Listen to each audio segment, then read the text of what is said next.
Je pense qu'il est nécessaire de prendre la décision attendue depuis longtemps, de reconnaître immédiatement l'indépendance et la souveraineté de la République populaire de Donetsk et de la République populaire de Lougansk.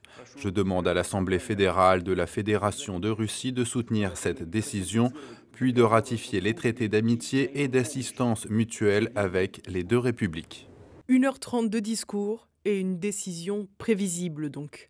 Après plusieurs semaines de propagande, de mensonges médiatiques et d'affrontements réels sur les territoires de l'Est ukrainien, les discussions entre les différents acteurs semblaient bien impossibles. D'un côté, les volontés russes de voir l'OTAN cesser sa progression à l'Est, de l'autre, des États-Unis très présents sur l'affaire ukrainienne. Pour Frédéric Pons, journaliste et auteur d'un ouvrage sur Vladimir Poutine, le président russe défend les intérêts de la Russie sur le long terme. Vladimir Poutine a en tête les intérêts de la Russie, non pas immédiats, mais sur le long terme. Et sur le long terme, les analystes russes, et donc Vladimir Poutine, ont compris qu'à un certain moment, l'Ukraine rejoindrait l'OTAN.